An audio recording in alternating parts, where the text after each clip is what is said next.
Que devient l'amour après le mariage? C'est ce que nous allons essayer de voir aujourd'hui.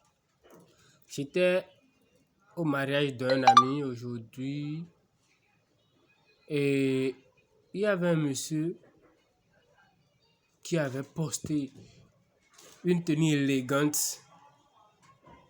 Alors, c'était ce qui est conseillé pour le mariage. Et on y était quand il me tapote, il dit bonsoir monsieur, j'ai dit, on s'est salué, il dit vous faites quoi dans la vie? Je dis je suis un conseiller conjugal. Mais je ne vous connais pas beaucoup, bon, je ne suis pas encore sur les réseaux. Et il me dit alors, que devient l'amour après le mariage?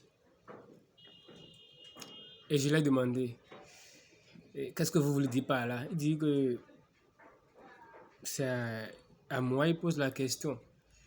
J'ai dit ok, en vous voyant, votre élégance, vous êtes sûrement marié. Il dit exactement, mais divorcé. Et je lui ai demandé comment cela est-il arrivé. Il dit qu'il a connu 2 mariages.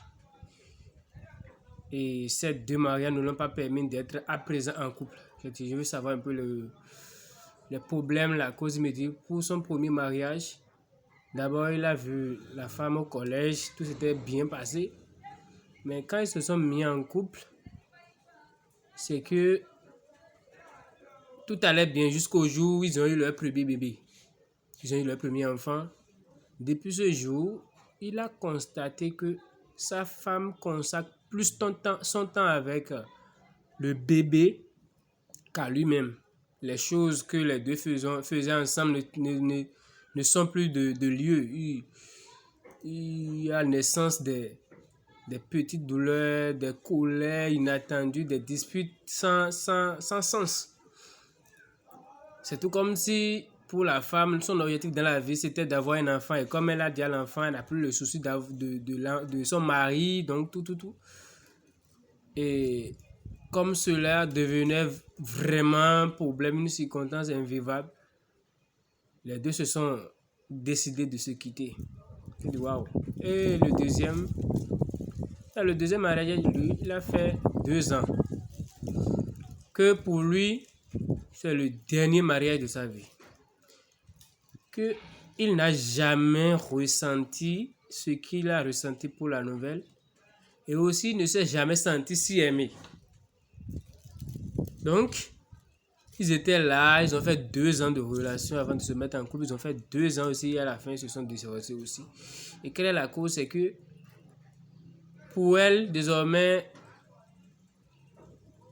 et pour la nouvelle maintenant, c'est que il doit être là à tout moment, alors qu'il doit payer les factures, tout. Donc, à un niveau, pour la nouvelle, c'est que il n'a pas son temps.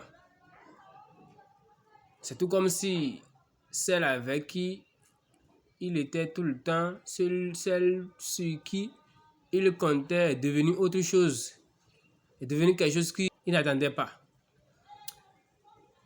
Donc, à la fin, ils se sont divorcés aussi. Et il me repose la question, alors que devient l'amour après le mariage?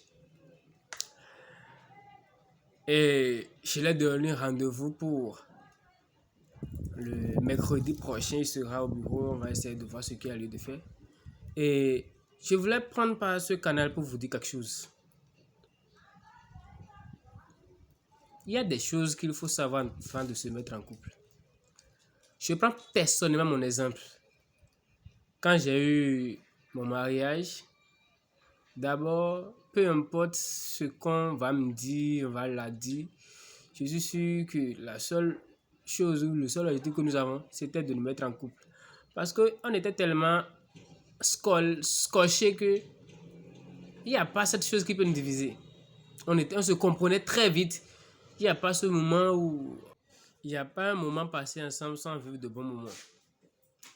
Mais quand on s'est mis ensemble, on était bien, tout allait bien. Mais quelques mois après, on a commencé par sentir des dégoûts. On n'avait plus les mêmes goûts, on n'avait plus les mêmes pensées. Parce qu'il y a la naissance de notre nouveau bébé qui vraiment les chances augmentaient. Donc moi j'étais plus stable dans ça. Donc ça a dégamé et puis elle-même disait que l'amour ne suffit pas. Et c'est vrai, il ne suffit pas d'être amoureux pour construire un mariage parfait. Voilà.